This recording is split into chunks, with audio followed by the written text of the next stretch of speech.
$. And she didn't even get me none. That was the worst part. Say what? Yeah.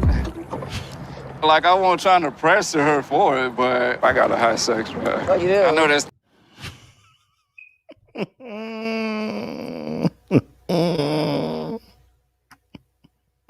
No, he didn't. No, he did not just overshare like that, man. Listen, old girl was like, what? I don't know if she was more astonished at the fact that he said the bars or whether the fact that the girl didn't give sex. I'm not sure what she was astonished by, but I'm not even going to try and take a risk as to what she even said. Do you get me?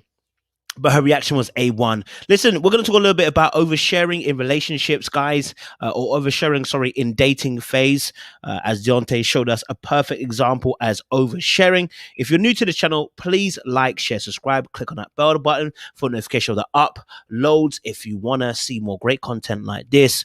We appreciate you as always. Hey, for those of you who are returnees, you got the minerals. You got the minerals. Listen, stay hydrated. Why? Because the streets out there are hot. My bottle was somewhere else, so don't worry about that. All right, cool. Let's get into the video. But before we do, let's get the outro going. Before we get a conversation flowing, baby. Little black book. You know what time it is.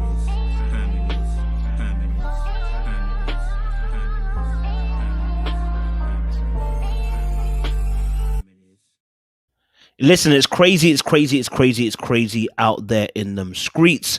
So we had Daonte obviously on a date with a young lady who he found attractive, thought she was thick, thought she was nice, you know, she was presented quite well, and she looked good, you know what I'm saying? She looked good.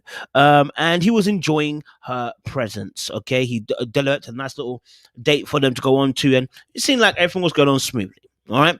But then what really was interesting was that on this date, he seemed to share a lot of information about his past ex. Now, if you hear the difference between what she shared and what he shared about her ex, he vastly overshared. And oversharing really is one of those things where you overcommit information at a time in a season which is not really needed for.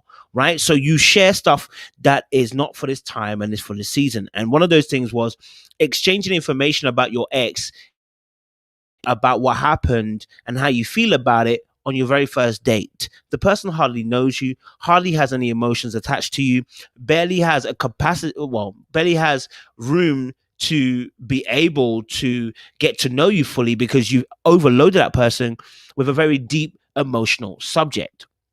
So probably the best thing to probably avoid in the early days of conversation.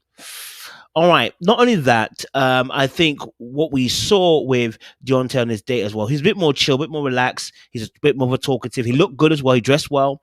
He came ready to do battle on his date.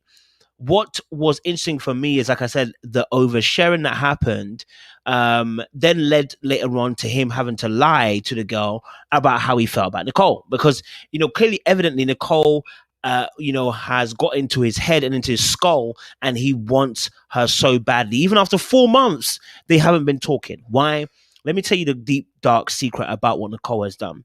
When people have unrequited love, this is what it is. Oh, the word just came to me because I had no clue the reason why she was acting like that, but it came to me as a revelation just now, ladies and gentlemen.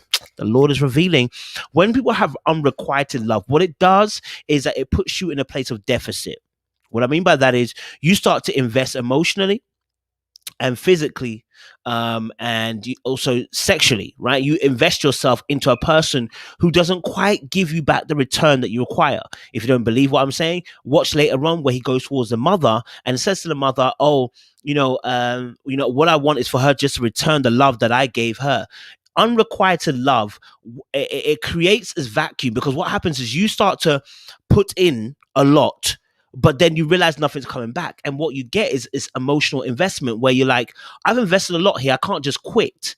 Almost like investing into stocks and shares. And you're like, I can't just quit now. I've put so much money into it. I can't cut my losses. Right. And so in a relationship, when that happens and a person is emotionally devoid and unavailable, and the person is toxic and the person has walls up, what happens is the other person is trying to break those walls, gets invested in breaking those walls, and can't get out of that phase. Now, he's been stuck in it for the last 4 months. And he's been stuck in it because there's been no closure, no conversation, no communication. He's just had to go over it. But what has he spent his time doing? Because he's still in the same spot.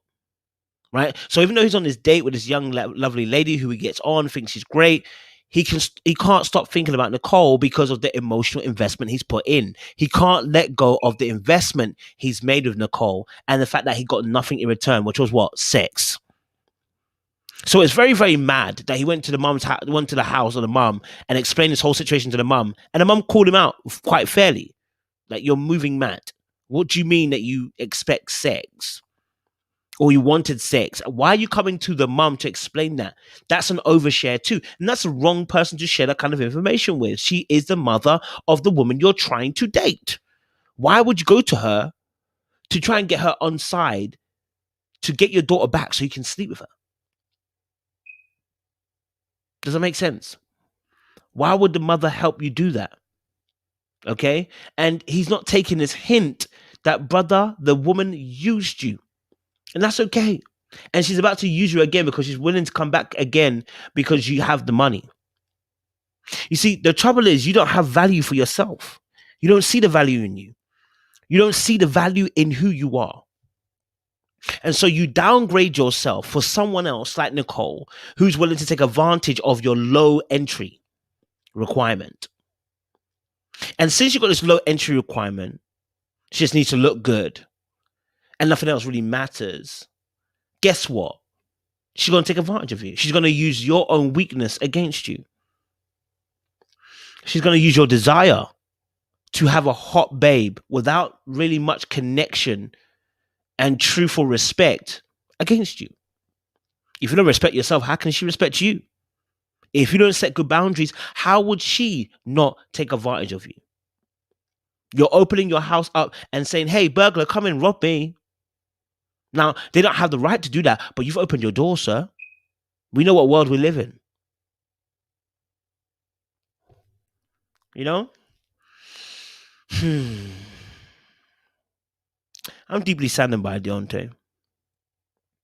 He needs to get over himself. And he needs to start looking at the world for what it really is.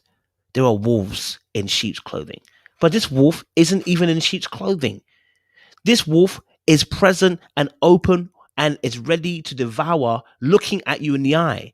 And you are still willing to go back into the pen with the wolf? Because of sex? Do you not learn your lesson the first time? This woman wanted to have a boob job on your hands. She wanted to have a boob job on your finances, on your wallet. Bro, why did you break up in the first place? Let that be a remembrance as to why you're not going back there. But no, not Daonte. He won't learn until he's dead. Because this is the second time around he's up in this situation. He won't learn until the girl actually says, I don't want you no more. And that in itself is a problem. Because why are you waiting for that moment? You should be able to take control and say, actually, this doesn't serve me, doesn't work for me. Let me be out. Which is why the mum gave great advice saying, hold on a minute, if it doesn't work for you, why are you trying to get back in a relationship? You're doing the complete opposite. If this is it's not serving you, it's not helping you, why are you wanting to go back in a relationship? And she called him out and said, basically for sex? Because that's what it really is. You want her back because of sex, which you never had? You think you're owed? That's the energy you're presenting. Like, Daonte needs to just get a grip, blah, blah. Someone needs to get a grip of him, grab him, shake him, and tell him, listen, brother, come out of this madness, man. Come out of this madness, sir. Come out of this madness, sir. You are locked in the matrix. Okay? You're oversharing on this date now as well because you want to exercise your demons. You probably haven't told anyone about how you really, really feel. So this woman's now your safe space to reveal all the information you've been thinking in your head. Sir, let it go. Go heal, sit on a bench and go and heal. Go on a bench, sit down and heal. You're not about to go to someone's mum and ask them for their daughter so you can... Listen, as I said, it's an unserious show, gets an unserious commentary from myself. Like, share, subscribe, click on the bell button for notification uploads. Let us know your thoughts down below in the comment section. Wooza! Black, you know what time it is.